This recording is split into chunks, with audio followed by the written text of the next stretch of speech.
NFL free agency at long last is just around the corner, and if you are excited to see Seattle make some moves, maybe even some big splashes in free agency this year, like the video right now.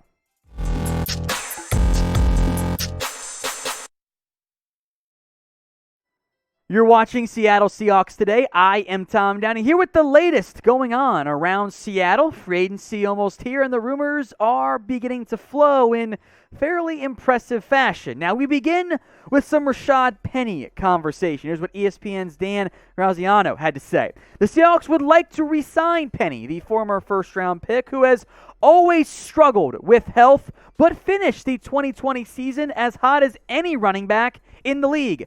But these are the Seahawks, and their history tells us they aren't going to overextend to bring back their free agents. He continued, if Penny can find a sweet deal somewhere else, don't expect Seattle to try to outbid someone in an effort to bring him back.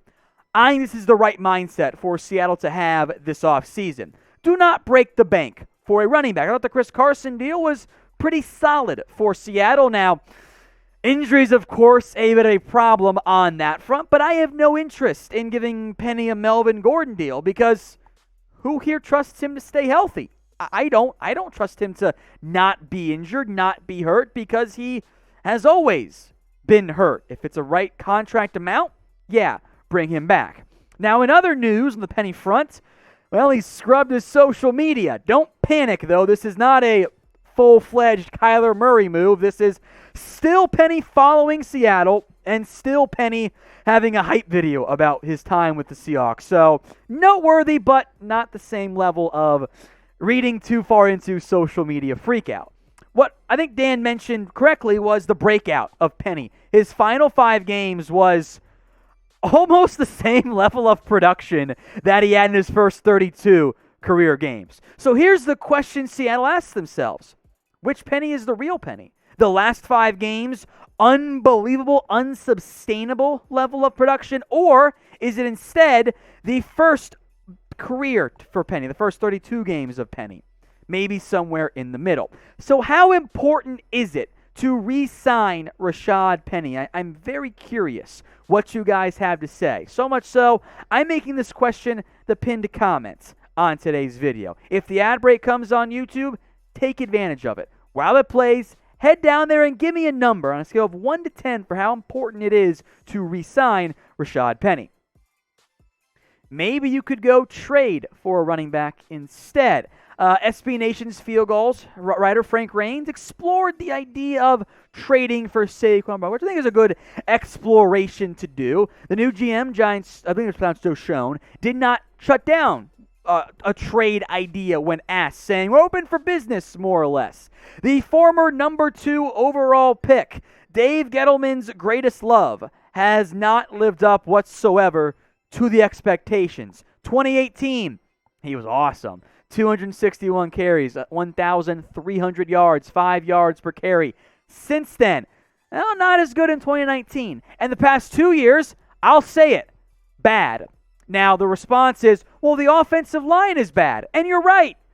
That's why you don't invest that much in running backs, because they are so contingent on the supporting cast, more so than, I would argue, any offensive position. Now, ESPN's Jordan Renan says this, that league sources for him estimate Saquon's trade value as 1 to 2 picks on day 3. I don't know if that's going to be that much. You might have to see the Giants eat some of the Saquon contract, because it's an issue. Do you want to pay Saquon Barkley 1 year, $7 million or so, given the current market for running backs? It's a lot to pay for a guy with not great production, as hyped as he was, for 2 years. Maybe. Maybe not. I do think day 3 is about right, though, if he does get dealt. We'll come back to Saquon more in depth, but March Madness is here, my friends. And if you want to bet on college basketball beyond just your brackets, well, here's a great way to go do it. Chatsports.com/bet. Promo code Seahawks125 will get you a 125% deposit bonus. $100 in is the minimum, and they're going to give you an extra $125 for free. Some odds, the betting favorites right now. Gonzaga plus 450. I mean, maybe you want to support the localish team. I'm not going to complain too much there. Arizona plus 650. Kentucky plus 650. What year is it? And Duke plus 1,000. I would never bet on Duke. And Baylor plus 1,100. Of the top 5, Kentucky kind of intrigues me the most this time around. But hey, you know just as much about college basketball as anyone, because that's why they call it March Madness. Weird stuff tends to happen. 125% deposit bonus at chatsports.com/bet when you use that promo code Seahawks125. All right, more Saquon conversation, right? Some pros and cons as to why they could trade him. When healthy, we know how dynamic and dangerous he is. He's only 25 years old. Imagine Saquon as your lead back and your check down option for Russell Wilson. That's great. There are cons, though. He can't stay healthy. There's a decent amount of money to give up, $7 million or so, to acquire Saquon in a trade, and this team is light on draft capital in the first place. You could draft a running back in the 4th round or 5th round, or spend it on more premium positions if you are Seattle. So that makes it tricky in the end. Let's say it's a 4th round pick, a singular day, I think is pretty fair for Saquon. Would you trade a 4th round pick for Barkley right now? Type in T for trade or type in P for pass. Now, we're not done, my friends, talking about adding playmakers around Russell Wilson. A very intriguing conversation, a report from Jeremy Fowler has emerged. Here's what Fowler wrote for ESPN. The Seahawks have been asking around on the receiver market. That's interesting because they are already loaded at wideout. Maybe they just want depth, or maybe it's something more. I hate when that is not expanded upon, but, well, Fowler went on the radio and talked about it with Brandon Gustafson. With ESPN 710. This is the tweet from Brandon Gustafson, excuse me. The Seahawks called around for second-tier wide receivers who would cost $8 to $10 million annually. He says that he now believes looking for more of a supporting cast type of receiver to pair with Lockett and Metcalf in the passing game. In theory, investing at receiver as opposed to maybe tight end in the offseason. Now, the Seahawks will make moves, and when they make them, we will break them down for you on Seattle Seahawks Today. Whether it's trade, re-signings, or signing other teams' free agents, we've got you guys covered on Seattle Seahawks Today. So if you haven't already, hit that big red button and subscribe. And I didn't forget, asked you guys last week that if you want to shout out, had to watch to the end. Here are the first for people that did it on Thursday. Jose Medina. Also, Haywood Jablom, a handsome fella in your profile picture right there. Cody Roberts, Rick Cossey, and Jeff Ramel. Thank you all so much for watching. Let's talk more about the receiving core. The idea that they want a supporting cast receiver is intriguing and I'd argue troubling. What are you going to do with D. Eskridge? He was your 2nd-round pick a year ago. Are you already saying he's not our guy? Because if so, man, you feel even worse about not drafting Creed Humphrey in round 2. I want to make Eskridge my 3.